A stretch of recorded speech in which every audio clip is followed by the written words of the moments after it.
मुझे ये समझ में आ गया है कि अभी मुझे थोड़ा सा आराम लेने की जरूरत है, थोड़ा सा प्रिपेयर करने की जरूरत है। क्विट करना तो चाहिए ही नहीं, because quitting is never the solution.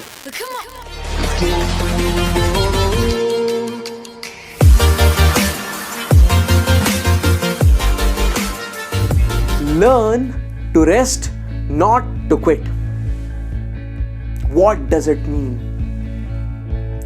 जभी भी whenever we tries to do something और हम किसी तरफ बढ़ने की कोशिश करते हैं या फिर कुछ भी हमारे जीवन में करने की कोशिश करते हैं तो हमें चैलेंजेस आते हैं। We face failures।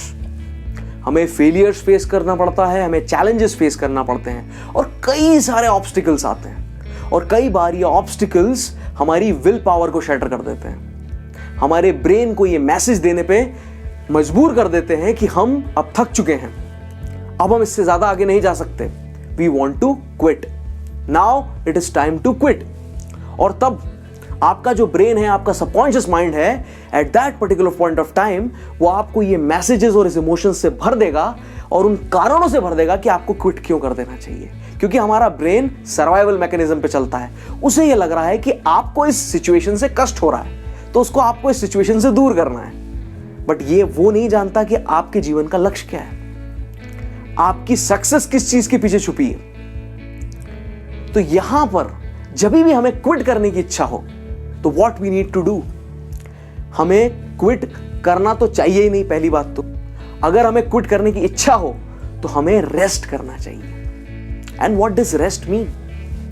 रेस्ट का मतलब यहां पर यह है कि सबसे पहले तो हमें हमारे ब्रेन को या सबकॉन्शियस माइंड को धन्यवाद देना है। जब भी ऐसे थॉट्स आए कि हमें कोई चीज क्विट करने की इच्छा हो जो हम दिल से चाह रहे हो करना, कि हम ये बदलाव चाहते हैं हमारे जीवन में पर हमसे ना हो पा रहा और हम क्विट करने की इच्छा हो, तब हमें हमारे सबकॉन्शियस माइंड को ये कहना चाहिए कि थैंक यू, आपने मुझे रिमाइंड कराया, आप मेरे वेल विशर हैं, thank you for the thought. मुझे ये समझ में आ गया है कि अभी मुझे थोड़ा सा आराम लेने की जरूरत है, थोड़ा सा प्रिपेयर करने की जरूरत है, थोड़ा सा रुकने की जरूरत है, थोड़ा सा वापस से रिकैलकुलेट करने की जरूरत है अपनी चीजों को। क्विट करने की जरूरत नहीं है, आपको रेस्ट करने की जरूरत है। जब भी आपको क्विट करने के थॉट्स आए, आप रेस्ट कीजिए, अपने आप को एक थिंक टाइम दीजिए। आप थोड़ा सा वॉक पे चले जाइए, कुछ बुक्स रीड कीजिए, कुछ गाना सुन लीजिए, कुछ सेल्फ हेल्प बुक्स पढ़िए, कुछ अच्छे ऑडियोज को सुनिए और अपने आप को एक एनालिसिस का टाइम दीजिए कि what you are making the mistake, because quitting is never the solution. अपने आप को रेस्ट देना सीखिए, क्विट करना नहीं।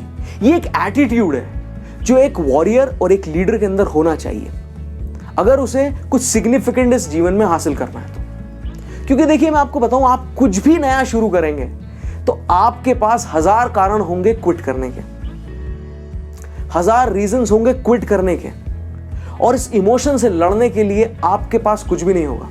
तो ये एक छोटी सी टिप है जिसका इस्तेमाल करके आप इस क्विटिंग के इमोशन को क्विट कर सकते हैं और अपनी जर्नी में कंटिन्यू रह सकते हैं। इसको अपनाइए और इसके रिजल्ट्स देखिए और कमेंट सेक्शन में लिखिए कि आपने कैसा महसूस किया।